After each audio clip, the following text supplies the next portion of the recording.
Assalamualaikum warahmatullahi wabarakatuh. Teman-teman sekalian yang dirahmati Allah Subhanahu wa taala, puji syukur kepada Allah Subhanahu wa taala. Pada hari ini kita bersama-sama dengan nikmat dari Allah Subhanahu wa taala mulai memasuki bulan suci Ramadan. Allah Subhanahu wa taala memuliakan satu makhluk di antara makhluk yang lain. Allah memuliakan manusia di antara semua ciptaan-ciptaannya. Allah mengistimewakan matahari di antara sekian banyak bintang. Allah mengistimewakan para rasul, para nabi di antara sekian banyak manusia. Allah mengistimewakan Jibril alaihissalam di antara sekian banyak malaikat. Allah mengistimewakan hari Jumat di antara hari-hari dalam satu pekan. Sebagaimana Allah mengistimewakan sekian banyak makhluknya di antara makhluk-makhluknya yang lain, begitu juga Allah mengistimewakan bulan Ramadan di antara 12 bulan di dalam satu tahun.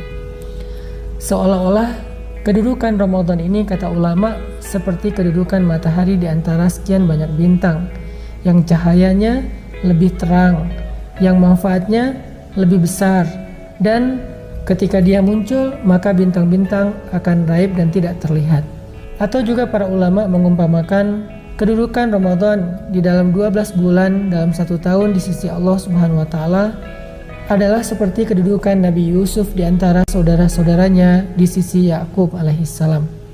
Sebagaimana Nabi Yakub sangat mencintai Nabi Yusuf, maka demikianlah Allah sangat mencintai bulan suci Ramadan. Sehingga siapapun di antara hamba-hambanya yang mendapatkan keistimewaan untuk bisa bertemu dengan bulan suci Ramadan, mengisi bulan tersebut dengan ibadah-ibadah yang istimewa, maka kedudukan hamba itu di sisi Allah adalah seperti kedudukan Nabi Yusuf di antara saudara-saudaranya di sisi Nabi Yakub.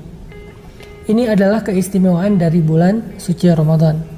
Kalau kita membaca hadis-hadis Nabi dan perkataan para ulama tentang bulan ini, maka kita akan menemukan banyak sekali keistimewaan yang dimiliki oleh bulan Ramadan dibandingkan dengan bulan-bulan yang lain.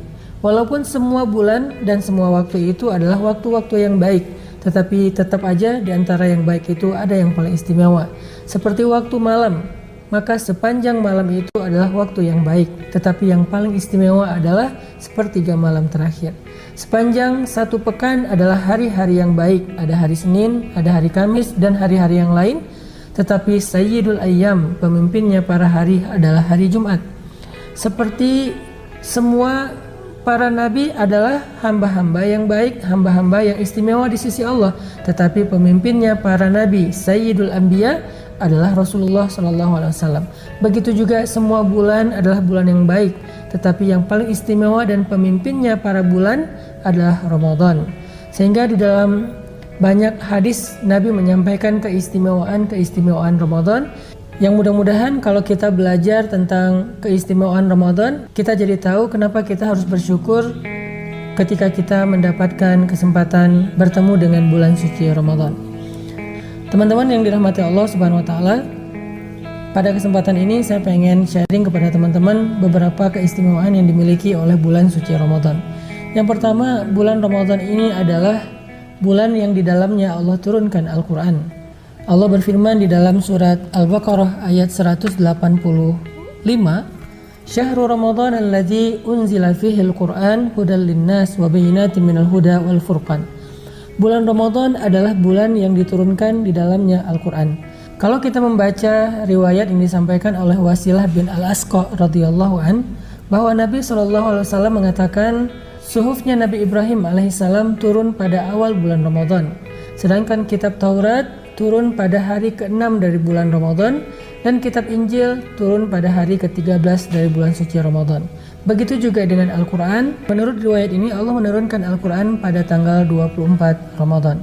Ini menunjukkan bahwa bukan hanya Al-Quran, tetapi juga kitab-kitab yang lain di antara kitab-kitab para Rasul, baik itu Suhuf Ibrahim maupun Taurat maupun Injil, semuanya diturunkan pada bulan Ramadan. Ini menunjukkan bahwa bulan Ramadan adalah bulan yang Allah pilih dari 12 bulan, sehingga di dalam bulan itu Allah turunkan kemuliaan-kemuliaan berupa ayat-ayatnya, kalam-kalamnya, firman-firmannya. Sehingga siapapun yang memahami tentang keistimewaan ini, maka dia akan mengisi Ramadannya dengan Al-Quran. Dia akan mengisi Ramadannya dengan tilawah, dengan murattal yang kita kenal dengan istilah tadarusan. Kemudian yang kedua, Ramadan adalah bulan yang Allah pilih untuk Allah wajibkan di dalamnya salah satu di antara rukun Islam, yaitu ibadah puasa. Allah Subhanahu wa taala berfirman, "Ya ayyuhalladzina amanu kutiba alaikumus shiyam kama kutiba alal ladzina min qablikum la'allakum tattaqun." Wahai orang-orang yang beriman, telah diwajibkan bagi kalian berpuasa seperti telah diwajibkan kepada orang-orang sebelum kalian, supaya kalian menjadi orang-orang yang bertakwa.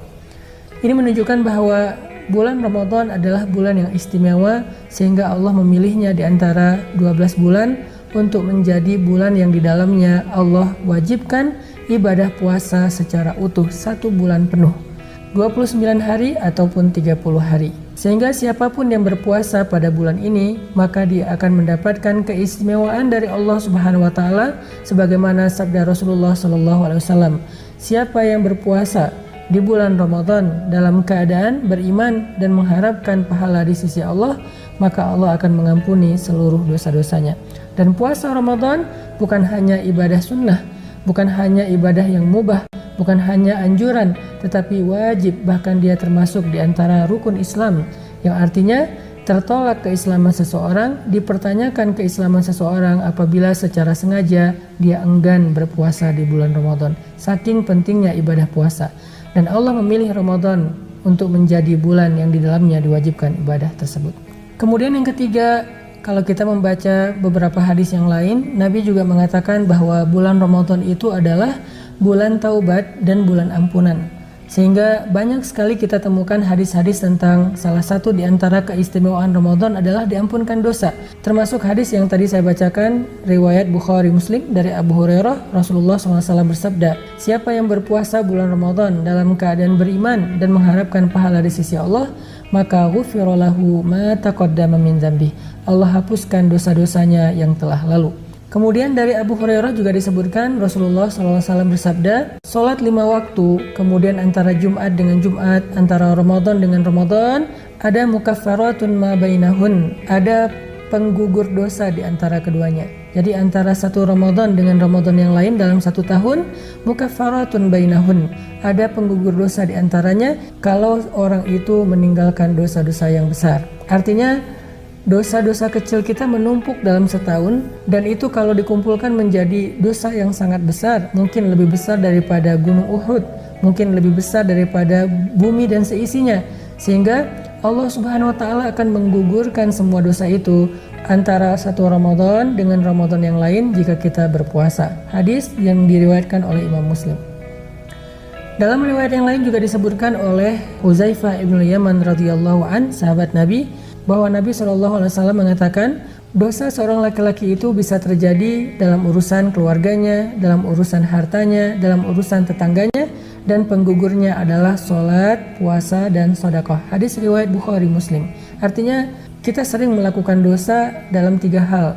Kita kadang-kadang sering melakukan dosa dalam urusan keluarga, tidak mencukupkan nafkah bagi keluarga kita, tidak berakhlak baik kepada keluarga kita. Mungkin kita pernah menzalimi atau menyakiti keluarga kita, baik itu orang tua, ataupun pasangan, ataupun anaknya, ataupun saudaranya. Kita juga punya banyak dosa tentunya dalam bekerja, dalam mencari rezeki yang halal, kadang-kadang bercampur dengan yang syubhat, dengan yang haram. Atau juga kita kadang-kadang menyakiti teman kerja kita. Kita juga kadang gak sengaja membuat dosa kepada tetangga kita, baik tetangga komplek maupun tetangga dalam urusan kehidupan kita sehari-hari di pasar, di kantor, dan seterusnya. Dan penggugur dari dosa-dosa itu semuanya adalah sholat, puasa, dan sedekah. Sehingga siapa yang bisa memaksimalkan ibadah puasanya, maka Allah jaminkan semua dosa dalam kehidupan dia selama ini akan Allah gugurkan satu persatu selama bulan Ramadan. Ada yang lebih menarik lagi, bahwa Nabi SAW mengatakan setiap malam-malam Ramadan Allah memerdekakan manusia dari api neraka. Dan kita berharap Di antara sekian banyak malam Ramadan itu, ada satu malam yang Allah menyebutkan nama kita termasuk utaqo, termasuk orang-orang yang terbebas dari api neraka, karena dihapuskan semua dosa-dosanya. Dalam riwayat yang lain, Nabi mengatakan, bukan hanya malam hari, tetapi setiap waktu berbuka, Allah memerdekakan hamba-hambanya dari api neraka. Sehingga kita berharap pada satu sore, pada satu waktu maghrib, ketika kita berbuka puasa, waktu itu Allah menyebut nama kita, Fulan bin Fulan, Fulanah bintu Fulan, dia terbebas dari api neraka, sehingga kita menjadi orang-orang yang mendapatkan kemenangan pada waktu itu. Inilah diantara sekian banyak keutamaan-keutamaan Ramadan yang disampaikan Rasulullah SAW. Di antara masih banyak hadis-hadis yang lain yang disampaikan Nabi tentang keistimewaan Ramadan. Intinya adalah Ramadan adalah bulan yang paling istimewa, sehingga siapa yang bertemu dengannya dan menghabiskan waktunya dengan ibadah kepada Allah di bulan itu, maka dia menjadi orang yang paling istimewa juga di sisi Allah di antara hamba-hambanya. Mudah-mudahan kita semangat menyambut bulan Ramadan dengan sekian banyak program-program amal solih, ibadah, dengan semangat yang luar biasa, dengan niat untuk bisa menyempurnakan semua kebaikan, sehingga Ramadan kita kali ini adalah Ramadan penggugur dosa, Ramadan yang mengangkat derajat, Ramadan yang menjadikan kita termasuk orang-orang yang dibebaskan dari api neraka. Barakallahu fikum.